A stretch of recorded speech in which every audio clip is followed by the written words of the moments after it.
Mesdames et messieurs de l'Afrique centrale, du Caraïbe et du Pacifique, dans le feu du cœur, je vous salue. Nous sommes le samedi 25 mars 2017. Aujourd'hui, nous allons terminer nos enseignements sur le mariage. Le mariage comme socle de la formation de la famille. C'est-à-dire que sans le mariage, il n'y a pas de famille.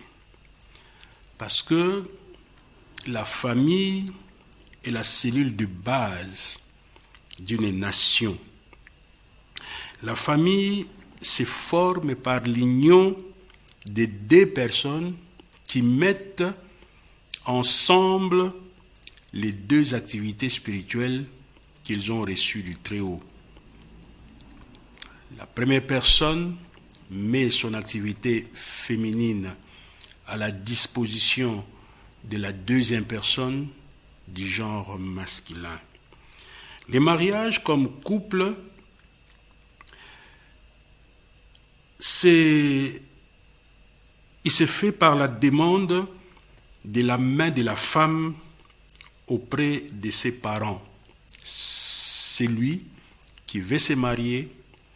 Dans nos traditions des Lumières, c'est l'homme qui demande la main de sa future femme chez ses parents, après, bien entendu, ayant préalablement eu l'accord de cette femme-là. Et nous avons vu, tout au long de ces enseignements, nous avons vu 3 phases dans la préparation du mariage. La première émission, nous avons vu que les parents ont la responsabilité de bien préparer le futur de la personne ou des personnes qui vont se marier en bien préparant l'acte de la procréation des enfants. L'acte de la procréation des enfants ne se fait pas quand vous êtes sous l'alcool, quand vous êtes sous les spécifiants, vous n'allez pas en ce moment-là penser à la procréation. Donc, il y a la responsabilité des parents dans l'acte, dans la consommation de l'acte de la préparation. Vous devez savoir que vous êtes en train d'appeler un esprit, vous êtes en train d'introduire un esprit dans l'univers, dans la matière, et c'est votre responsabilité, tenant compte de votre vibration, ce qui se ressemble et s'assemble, l'esprit qui viendra dépendra de la vibration soit de l'un de vous, soit de l'entourage. Vous devez donc prendre au sérieux, pendant le moment où vous voulez concevoir un enfant, tout autour de cet acte de procréation, vous devez sérieusement avoir un aura qui vibre dans l'amour, dans la justice et dans le respect des lois de la création. Nous avons également vu qu'il y a aussi une éducation, un dressage qui se fait pendant l'enfance pour adapter les réceptacles humains, parce que nous n'allons pas revenir sur ça. Pendant l'enfance, l'esprit est dans une sorte de château fort en attendant que le réceptacle humain arrive à la maturité, arrive à une énergie sexuelle suffisante, optimale, à un rendement optimal pour permettre à l'esprit de piloter le corps Nyamanayo. Et après, nous avons vu l'adolescence. Le mercredi passé, nous avons vu l'adolescence, donc le mercredi 22. Et dans l'adolescence, nous avons vu qu'il y avait 3 acteurs qui intervenaient dans la préparation de l'adolescent. D'abord, sa famille, ses parents, son père, sa mère, qui doivent, selon la spiritualité, avoir les devoirs de l'exemplarité. Les devoirs de l'exemplarité, il est dit dans la Torah, honore père et mère. Mais malheureusement, ce verset a été mal compris. Nous avons cru, on a enseigné ça pendant 2000 ans en disant que les parents devraient honorer son père et devaient honorer sa mère. On ne sait pas honorer un père alcoolique, on ne sait pas honorer une mère prostitueuse. Donc, ce verset ne concerne pas en vérité les enfants. Quand on dit honore père et mère, ce n'est pas son père ou sa mère. Honore père, c'est-à-dire que toi qui veux jouer la fonction du père, tu as le devoir, vous avez le devoir, excusez-moi de vous avoir tutoyé, d'honorer cette fonction. Cette fonction a une noblesse, cette fonction exige de vous le devoir de l'exemplarité.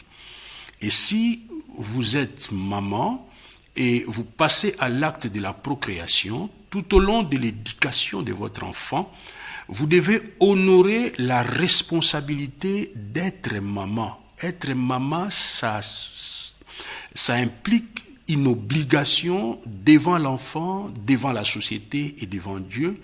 Et la sagesse vous recommande d'honorer cette fonction. Ce n'est qu'en honorant cette fonction qu'en retour, les enfants peuvent vous respecter.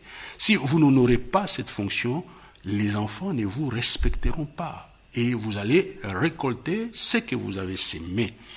Donc, la famille, les papas et la maman ont donc le devoir de l'exemplarité. Et ils vont accompagner cet adolescent, c'est-à-dire cet esprit qui est en train, tant bien que mal, de pouvoir utiliser son corps dans les tâtonnements. Nous devons l'accompagner, nous devons tolérer, nous devons l'éduquer, mais nous ne devons pas l'imposer parce que c'est lui qui fait son expérience.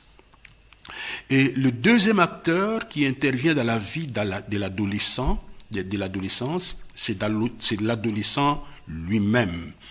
Et là, nous avons dit les grands conseils que nous avons donnés le mercredi 22 mars 2017. Nous avons dit que l'adolescent, dans tous les cas, évitez de poser durant votre âge d'adolescence les actes qui relèvent de la responsabilité des personnes adultes. Vous êtes adulte en esprit, mais votre esprit n'a pas encore formaté très bien le réceptacle humain pour lui faire passer les talents que vous avez. Donc, vous êtes encore dépendant de vos parents et vous êtes dépendant de votre formation. Il est tout à fait aberrant à ce stade que vous posiez des actes qui relèvent de la responsabilité d'une personne adulte. Donc, pendant votre adolescence, nous vous conseillons qu'il est inutile de pouvoir vous verser dans les rapports sexuels avec pénétration avec une autre adolescente ou un autre adolescent. Ça n'a aucune valeur ajoutée. Et deuxièmement, nous vous invitons à poursuivre votre formation jusqu'à la fin, parce que c'est votre formation qui vous permettra d'appliquer finalement dans l'univers votre activité, soit masculine, soit féminine. Si vous n'avez pas une formation adéquate, vous ne serez pas un vrai adorateur de Très-Haut et vous n'allez pas survenir plus tard à votre besoin lorsque vous allez quitter la maison paternelle ou la maison de vos parents. Donc, il est donc important de vous braquer dans la compréhension de vous-même, dans la compréhension des lois de l'univers et des principes qui régissent l'univers, et aussi de chercher à faire une formation très bien dans votre domaine, que vous allez ressentir que vous allez faire ça dans le monde, eh bien faites-les avec sérieux plutôt que d'insister sur des considérations tout à fait farfelues qui va vous conduire dans des problèmes. Nous avons aussi, nous vous enjoignons aussi de résister aux pressions de la société, éviter de figues, éviter la consommation de stupéfiants, éviter le vagabondage, éviter de sombrer dans l'alcool, toutes ces choses n'a pas de place dans la jeunesse, toutes ces choses ne sont pas utiles et ça n'apporte rien sinon une curiosité qui va baisser votre taux vibratoire dans des basses fréquences. Donc, je vous encourage à vous engager dans une formation qui, à terme, va vous donner un métier, va vous donner une profession, et c'est dans cette profession que vous serez un adorateur, parce que nous adorons Dieu dans un joyeux labeur, fait avec amour, avec justice et dans le respect des lois de la création. Le troisième acteur qui intervient dans la formation de l'adolescent, nous avons dit que c'était l'État, c'était la société, c'était la collectivité. Il intervient en mettant en place un bon plan de formation qui intègre la connaissance de soi-même. Donc on doit élaborer dans le futur Congo des cours qui vont permettre aux adolescents de découvrir l'anatomie physique, l'anatomie spirituelle, l'anatomie astrale, l'anatomie mentale de l'être humain. Qu'est-ce que c'est l'homme? Qu'est-ce que c'est la femme? La société a également la responsabilité, mes chers frères et sœurs de l'Afrique centrale, du Caraïbe et du Pacifique, de faire des formations qui permettront aux adolescents de bien connaître l'environnement dans lequel ils se retrouvent par une qualité de leçons, des cours de sciences naturelles, par une qualité de la langue, et nous avons insisté l'autre fois en disant que il est une aberration qu'on puisse, dans les territoires du Congo de demain, d'enseigner les Congolais dans des langues d'emprunt. Nous devons avoir des écoles, des académies de nos langues pour amener nos langues à un certain niveau de maturité. Nos langues doivent intégrer tout ce qui existe aujourd'hui dans les sciences, dans la nature, dans les cosmos, pour que nos langues servent de véhicules de formation de nos futurs adultes de demain. Mais bien aimés, dans les Très-Hauts, nous sommes le 25 mars 2017. Je suis au point 3, l'acteur qui est l'État. Qu'est-ce qu'il doit faire pour préparer la jeunesse? Il doit concevoir dans la société des ateliers pour que les adolescents apprennent la connaissance de la création et des principes qui gouvernent l'univers. C'est comme ça que plus tard, nous aurons la maison de la femme qui sera une maison dans chaque commune, dans chaque territoire du Congo, où il y aura un certain nombre d'activités, et les filles, parce que à partir de l'âge de 15 ans, je vous avais dit qu'ils auront des cours particuliers, et c'est en ce moment-là que les filles vont découvrir les maisons de la femme africaine où ils apprendront des broderies, des arts, ils auront un certain nombre des activités qu'ils feront pour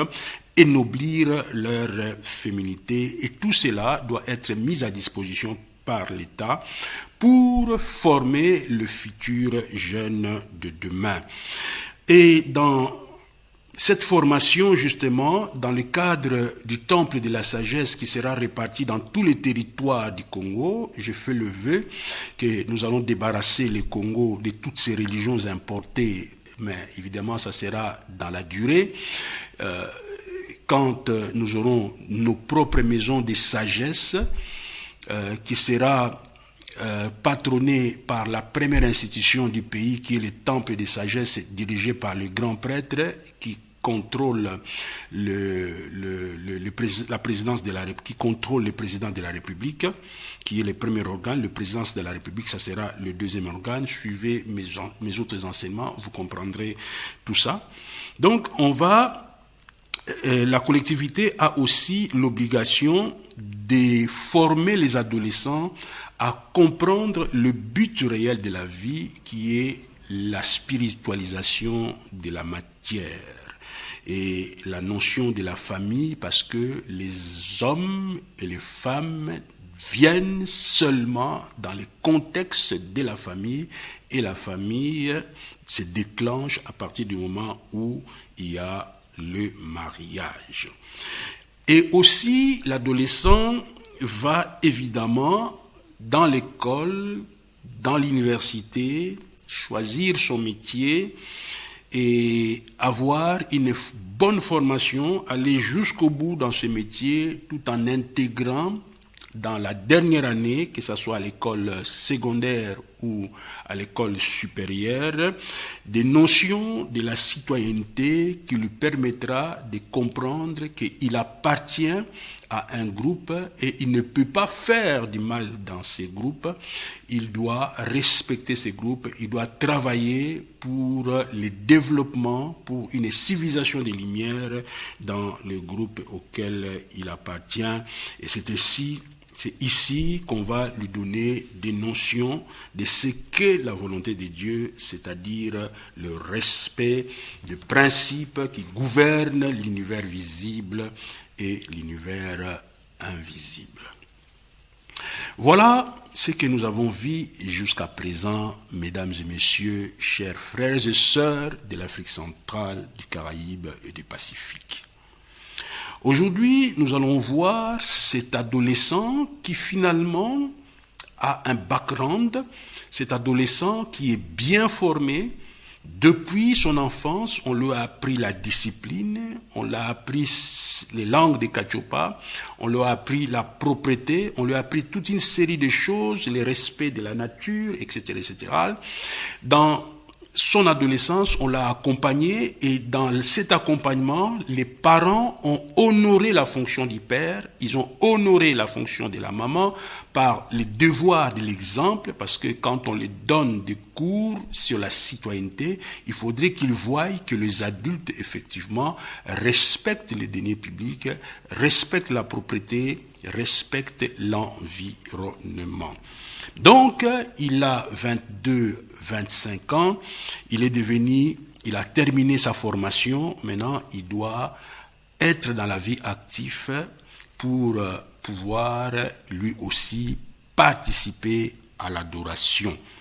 Et c'est en ce moment qu'intervient le choix de la conjointe ou le choix du conjoint. Une fois il a un travail, on lui fait confiance. Si c'est un homme, il quitte la maison de ses parents. Dans nos traditions des Lumières, la femme ne pouvait quitter le foyer de sa mère que pour fonder son propre foyer.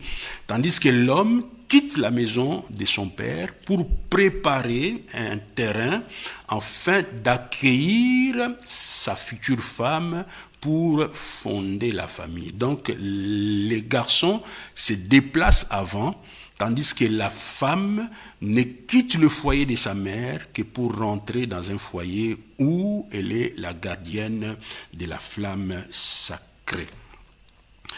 Alors, dans le choix de la conjointe ou dans le choix du conjoint, je ne voudrais pas ici faire un checklist des valeurs que vous devez retrouver ou d'un certain nombre de qualités ou de critères que vous devez retrouver chez une conjointe ou chez un conjoint. Non, ce n'est pas ça le but parce que les gens sont libres. Mais j'aimerais seulement ici attirer l'attention sur des choses à ne pas faire, à éviter absolument lorsque on est dans la quête du choix du partenaire. Il faut éviter que votre choix soit porté par des considérations matérielles. Premier point. Vous épousez parce que la famille de la fille ou la famille de l'homme vous impressionne par la voix de ses parents. Sûrement, vous allez être piégé par les Kadian Pemba.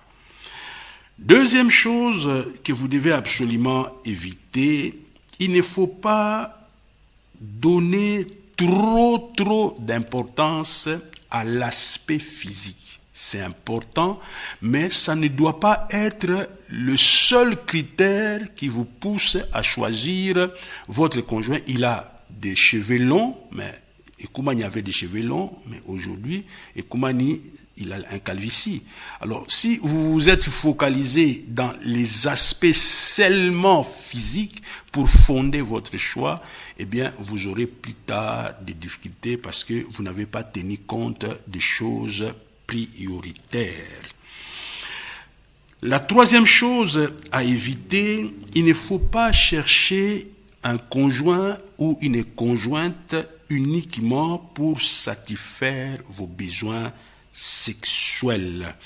Donc, vous êtes uniquement attiré par la personne parce qu'il y a une attirance pour satisfaire des besoins, je pèse mes mots, bassement animal. C'est vrai que nous portons le corps animal, mais le mariage se situe au niveau des activités spirituelles. Alors si vous tablez votre choix uniquement pour la pénétration sexuelle, il est évident que vous faites mauvaise route. Quatrième point à éviter, il ne faut pas épouser pour combler un besoin temporaire, parce que vous vous ennuyez, vous êtes dans la solitude.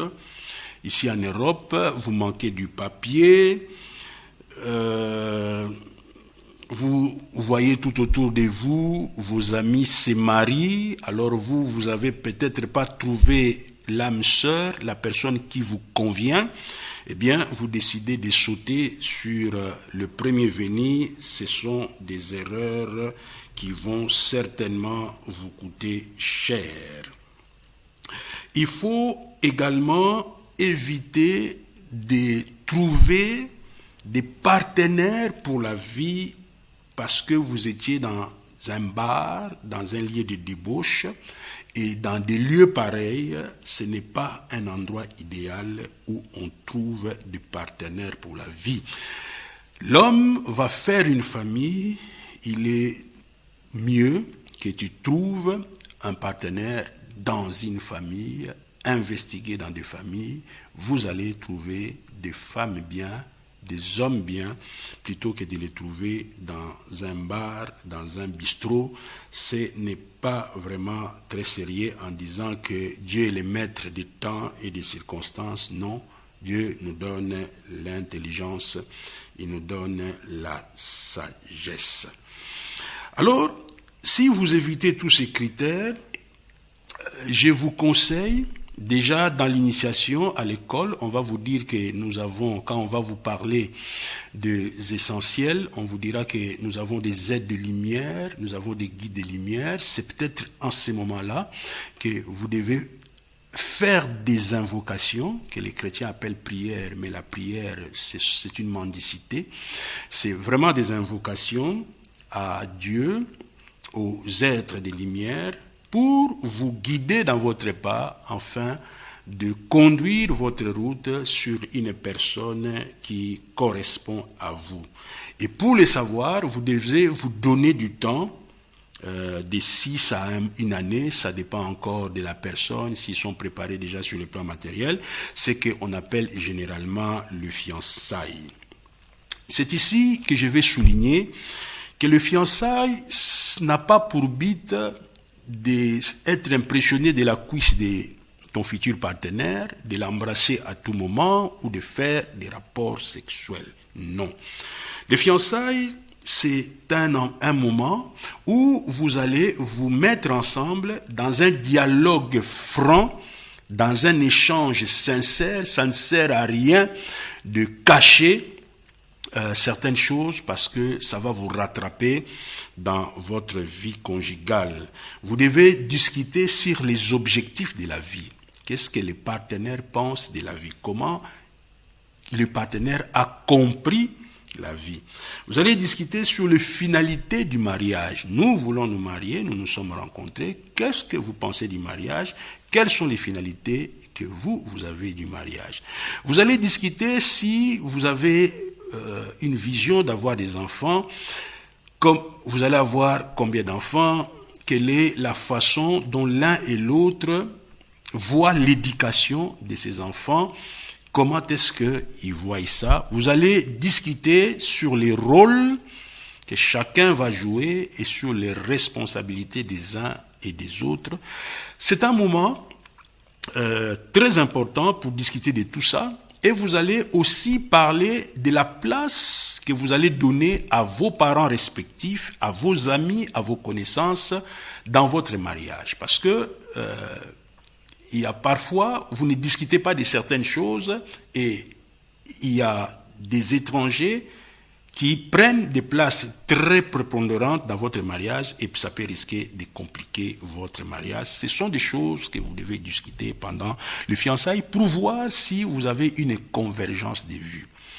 Et si vous avez une convergence de vues dans toutes ces histoires, c'est le lieu de faire des examens médicaux pour voir la compatibilité sanguine, pour voir si l'un des partenaires a une maladie sexuelle transmissible. Parce que il ne faudrait pas qu'il y ait des surprises dans le mariage. Je ne dis pas que si l'un des partenaires a une maladie sexuellement transmissible, il y a des maladies qui se traitent, il y a des maladies qui ne savent pas se traiter.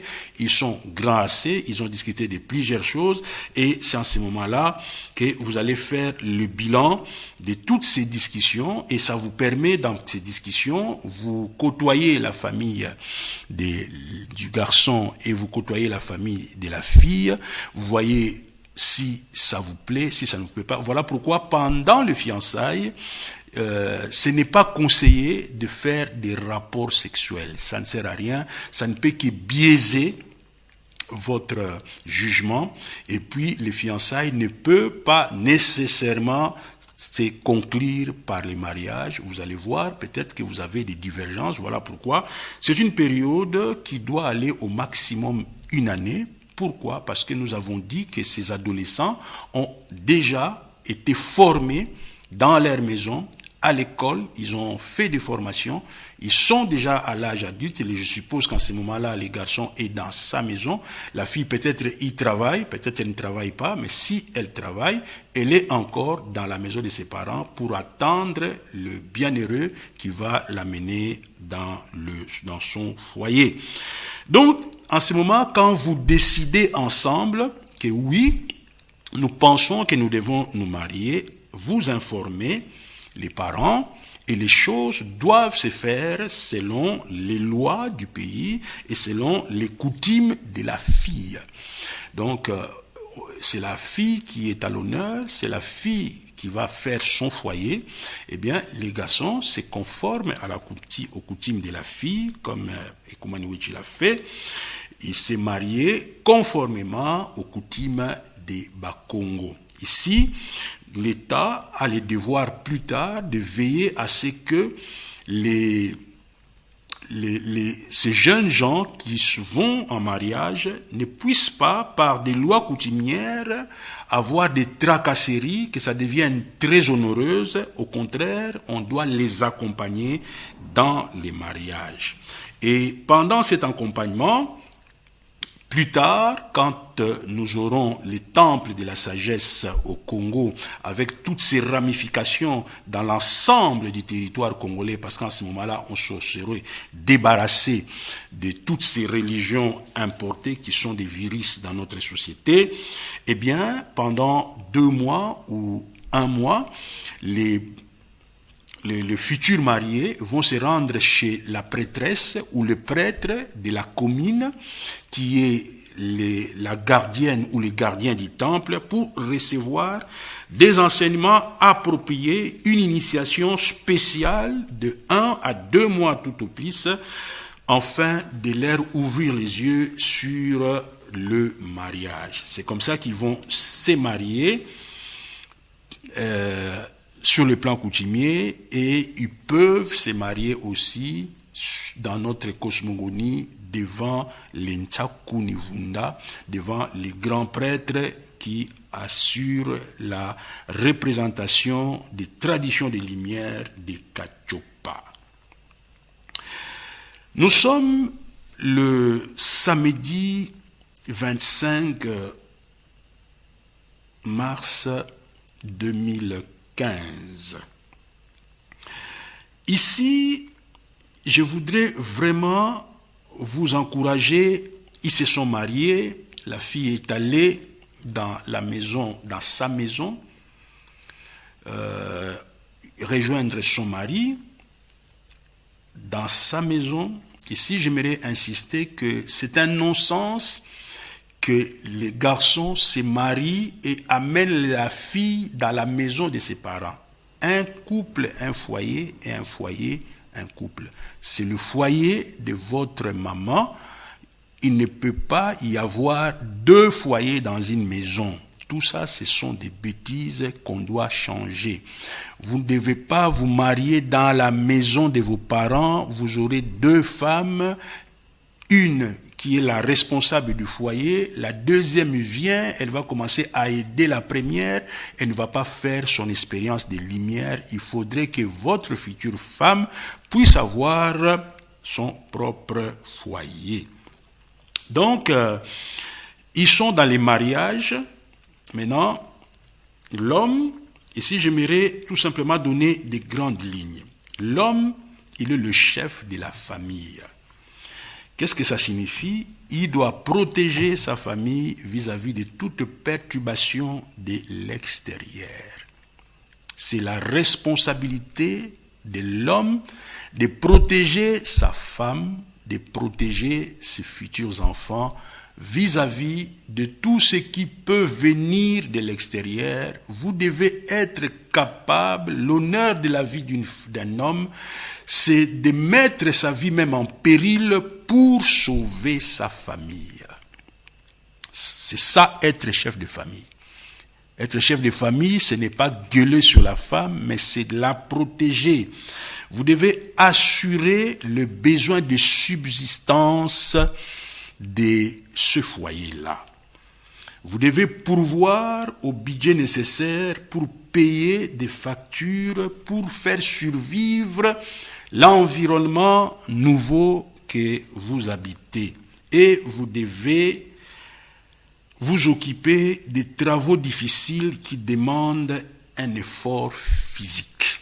C'est ça, être chef de famille. Mais n'oubliez pas, ici, vous êtes en train de vous organiser dans la maison, mais l'activité, c'est dans la société. Et la femme, qui est votre aide, elle est la patronne de la maison. C'est elle qui prépare, c'est elle qui est la responsable de la maison, c'est elle qui va organiser la maison à son goût. Si la femme veut avoir une fleur de ses côtés, vous dites non, il faut prioriser la femme dans l'organisation de la maison. Ce n'est pas parce que vous êtes chef de foyer parce qu'elle elle doit amener la lumière dans la maison, donc elle doit organiser cette maison. Elle a eu des enseignements dans la maison de la femme, elle a eu des enseignements à l'école, elle a eu une initiation appropriée, elle sait comment entretenir une maison et vous devez lui laisser cette responsabilité. Comme elle a l'activité féminine en elle, c'est elle qui doit normalement préparer la nourriture pour les occupants de cette maison-là. La femme, comme je disais, elle doit gérer le budget quotidien, mensuel, pour satisfaire aux besoins récurrents. Des besoins récurrents, c'est à elle de gérer ça, tandis que les besoins d'investissement, vous, l'homme, en tant que chef de ménage, vous devez tracer les grandes lignes avec l'aide de votre femme. Je n'aimerais pas insister sur cet aspect-là parce que vous le savez. Dans l'initiation africaine, la sexualité, c'est quelque chose qui n'est pas tabou, c'est quelque chose qui s'enseigne déjà. Je vous avais dit que dans l'école, chez les filles, même chez les garçons, et aussi pendant les 2 mois où ils vont visiter le gardien du temple dans la commune. Donc, ça ne sert à rien de pouvoir, comme je vois les chrétiens, s'exposer, voilà les sexes. Nous ne sommes pas des animaux. Nous sommes des esprits, nous habitons l'animal. C'est vrai que nous devons le faire bien, mais on ne doit pas non plus les gonfler comme si nous sommes mariés pour ça. Nous nous sommes mariés pour unir des activités. Et c'est vrai que c'est à travers les rapports sexuels aussi, comme ils vont le voir dans l'initiation, c'est à travers les rapports sexuels qu'on se passe des énergies féminines vers les garçons et les garçons passent des énergies féminines. Donc il y a toute une façon de faire les rapports sexuels qui honore les couples et qui honore la famille. Voilà, mes bien-aimés, ce que j'allais vous dire. J'allais vraiment insister que ce que j'ai dit ici, c'est le support de la vie du couple pour que vous fassiez votre activité très bien dans la société, parce que nous sommes venus ennoblir la nature, spiritualiser la nature, et l'homme a eu un métier, il a eu à développer ses talents spirituels pour travailler dans la société. La femme a développé ses talents spirituels pour compléter le travail de l'homme, et dans son travail principal, elle est la gardienne de l'amour, de la noblesse, de la pureté dans la société et dans le pays, et c'est dans une union dans les mariages qu'il réalise cette activité. Donc, la famille maintient l'élévation spirituelle et les taux vibratoires d'un pays.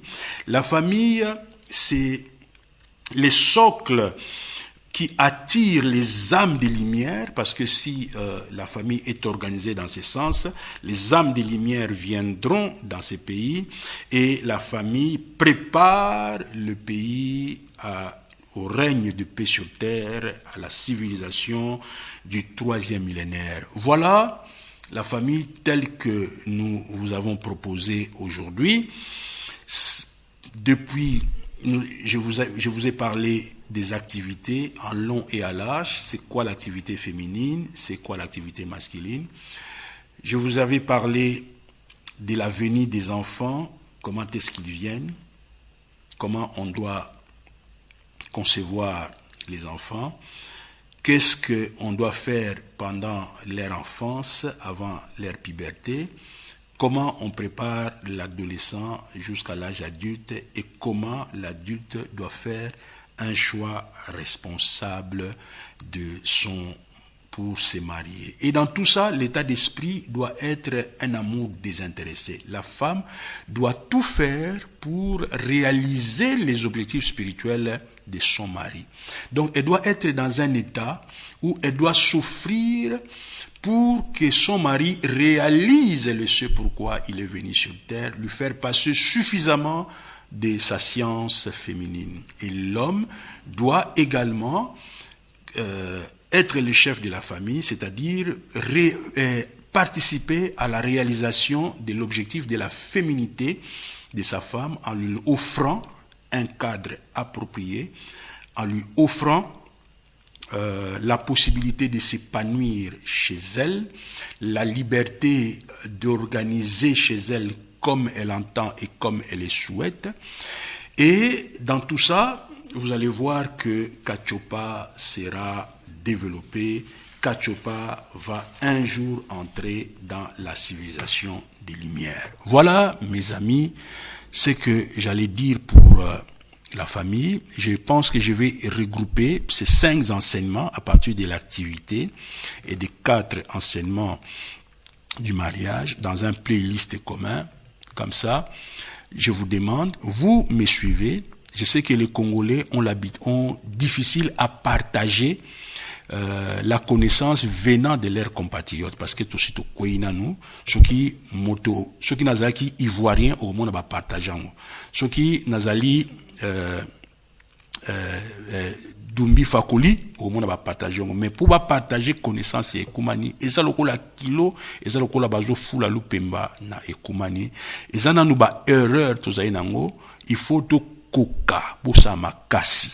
Bosala makasi bo encourager bande kuna bino pour partager lokoyo, parce que et lokoyo nde ekozala développement ya biso ba congolais ya lobby soki to réussir famille soki oyoki ango yomoko o partager ngote okomona ke makamuna lobby. Tout ce que j'ai dit ici, beaucoup n'ont pas fait leur mariage dans ce sens, et ça problème te pesa possibilité oyo yozu enseignement ekumani bato mosusu bazwa yango. C'est comme ça botala mindele ba partager biloko na binote ba partager biloko na bango, mais bino soko moni mondela lobby o partager, mais soko moni ndeko na yo o critiquer botikai lokwana to changer mentalité pour tout ça la famille à Kitoko et puis tout ça la grande famille du Congo. Merci beaucoup. Prochainement, nous allons venir avec les sujets qui suivent. Je vais vous annoncer, je vais prendre un peu un temps, comme ça, parce que nous avons terminé la famille, nous allons passer à autre chose. C'est la résonance de l'évangile éternel. C'est une émission qui existe dans les sites ekumanilimière.com, dans l'anglais résonance en français. C'est la conférence numéro 14. Matondomingi, bye bye.